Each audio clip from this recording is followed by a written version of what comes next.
Governor Sanjay Malhotra സ്വർണ്ണ പണയ വായ്പകൾക്ക് പുതിയ മാർഗനിർദ്ദേശങ്ങൾ പ്രഖ്യാപിച്ചു.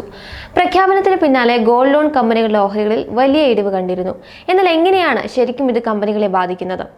സ്വർണ്ണ വായ്പ നൽകുന്ന ബാങ്കുകൾ, NBFCകൾ, സഹകരണ ബാങ്കുകൾ, പ്രാദേശിക ഗ്രാമീണ ബാങ്കുകൾ പോലുള്ള എല്ലാ വായ്പാദാതാക്കൾക്കും ഏകീകൃത നിയമങ്ങൾ അവതരിപ്പിക്കുക എന്നതാണ് ഇതിന്റെ പ്രധാന ഉദ്ദേശം.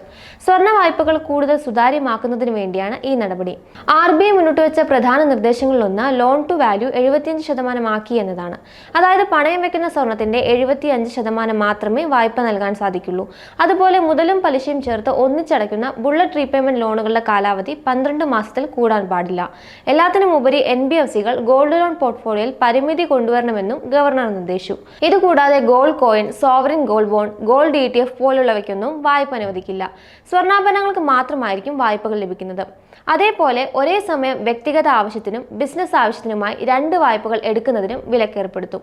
ഒരിക്കൽ പ്ലഡ്ജ് ചെയ്ത സ്വർണമോ ഏതെങ്കിലും തരത്തിൽ തർക്കത്തിൽപ്പെട്ട് കിടക്കുന്ന സ്വർണമോ വായ്പ വയ്ക്കുന്നതിനും വിലക്കേർപ്പെടുത്തും. ഈ നിർദ്ദേശങ്ങൾ മുത്തൂറ്റ് ഫിനാൻസ് പോലുള്ള കമ്പനികൾക്ക് എങ്ങനെയാണ് ബാധിക്കുന്നതെന്ന് കൂടി നോക്കാം. ലോൺ ടു വാല്യൂ കുറച്ചത് ബിസിനസ്സിൽ ബാധിക്കാൻ സാധ്യതയുണ്ട്. കാരണം സാധാരണ ഉപഭോക്താക്കൾക്ക് വയ്ക്കുന്ന സ്വർണത്തിന്റെ പരമാവധി വായ്പയായി ലഭിക്കാറുണ്ട്. ഇനി മുതൽ 75% മാത്രമാണ് ലഭിക്കുക. അതിനാൽ ഇത് NBFCകളുടെ ലോൺ വോള്യത്തിലും വളർച്ചയിലും ബാധിക്കും. വരുമാനത്തിലും കുറവുണ്ടാകാൻ സാധ്യതയുണ്ട്. ഇതൊരു റിസ്ക് കൺട്രോൾ മെഷർ എന്ന നിലയിലാണ് നടപ്പിലാക്കുന്നത്. അതിനാൽ ഡിഫോൾട്ട് ആകുന്ന സാഹചര്യത്തിൽ സ്വർണ്ണവിലയിൽ കുറവ് വന്നാലും അത് കാര്യമായി പ്രതിഫലിക്കില്ല. ബാങ്കുകൾക്ക് നിലവിൽ കർശനമായ LTV നോംസ് ഉള്ളതിനാൽ ഈ അപ്ഡേഷൻസിൽ വലിയ ഇമ്പാക്ട് ഉണ്ടാക്കില്ല. പക്ഷേ NBFCകൾക്ക് മത്സരം കൂടുന്ന സാഹചര്യമാണ് ഉണ്ടാകുന്നത്. NBFCകൾ പരസ്പരം മത്സരിക്കുന്നതോടൊപ്പം ബാങ്കുകളുടെ ഭാഗത്തു നിന്നും മത്സരം കനക്കും. എന്നാൽ മുത്തൂറ്റ് ഫിനാൻസ്, മണപ്പുറം പോലുള്ള ഗോൾഡ് ലോൺ NBFCകളെ സംബന്ധിച്ച് ഇത് ആശങ്കപ്പെടുന്നത്ര ബാധിക്കില്ല.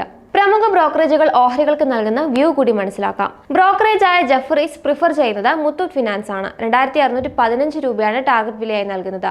മോർഗൻ സ്റ്റാൻലി മുത്തൂറ്റ് ഫിനാൻസിന് ഈക്വൽ വെയിറ്റ് എന്ന സ്റ്റാൻസ് നൽകുന്നു. എങ്കിലും ഹ്രസ്വകാലത്തേക്ക് ഓഹരിയിൽ സമ്മർദ്ദം ഉണ്ടാകുമെന്ന് മോർഗൻ സ്റ്റാൻലി വ്യക്തമാക്കുന്നു. മണപ്പുറം ഓഹരികൾക്കും ഈക്വൽ വെയിറ്റ് എന്ന സ്റ്റാൻസ് തന്നെയാണ് നൽകുന്നത്. അതായത് ഓഹരിയിൽ ന്യൂട്രൽ എന്ന സ്റ്റാൻസ് സ്വീകരിക്കുമ്പോഴാണ് ഈക്വൽ വെയിറ്റ് എന്ന റേറ്റിംഗ് നൽകുക. ബെയിൻ ക്യാപിറ്റലിന്റെ ഏറ്റെടുക്കൽ കമ്പനിയുടെ ഡൗൺസൈഡ് റിസ്ക് കുറയ്ക്കുമെന്നാണ് ബ്രോക്കറേജ് വിലയിരുത്തുന്നത്. CLSA പറയുന്നത് ഇനിയുള്ള 2 സാമ്പത്തിക വർഷങ്ങളിലും 12 മുതൽ 17% വരെ വായ്പാ വളർച്ച മാത്രമായിരിക്കും ഇരു കമ്പനികളും കൈവരിക്കുക എന്നാണ്. എന്നാൽ കൊട്ടക് ഇക്വിറ്റീസ് മുത്തൂറ്റ് ഫിനാൻസ് ഓഹരികൾക്ക് ബൈ എന്ന സ്റ്റാൻസിൽ നിന്നും ആഡ് എന്ന സ്റ്റാൻസായി ഡൗൺഗ്രേഡ് ചെയ്തു. 3400 രൂപയിൽ നിന്നും 2250 രൂപയാക്കി ടാർഗറ്റ് വില കുറയ്ക്കുകയും ചെയ്തിട്ടുണ്ട്. കമ്പനിയുടെ ഏർണിംഗ്സ് എസ്റ്റിമേറ്റ്സും 10% കുറച്ചു. ഏതായാലും gold loan guide lines finalise ചെയ്യുന്നതുവരെ NBFCകളുടെ വായ്പാ വളർച്ചയെ പറ്റിയോ പ്രോഫിറ്റ് മാർജിൻ ഉണ്ടായേക്കാവുന്ന ഇടിവിനെ പറ്റിയോ വ്യക്തത നൽകാൻ കഴിയില്ല. ഇന്ന് വിപണിയിൽ മുത്തൂറ്റ് ഓഹരികൾ തുടക്ക വ്യാപാരത്തിൽ 8% ഇടിവാണ് രേഖപ്പെടുത്തിയത്. IIFL ഫിനാൻസ് ഓഹരികളിലും ഇടിവുണ്ട്. എന്നാൽ മണപ്പുറം ഓഹരികൾ നേരിയ നേട്ടം പ്രകടമാക്കുന്നുണ്ട്. മണപ്പുറം ഓഹരികൾ 2025 ആരംഭിച്ചതിന് ശേഷം 3 മാസവും പോസിറ്റീവ് റിട്ടേൺ ആണ് നൽകിയിരിക്കുന്നത്.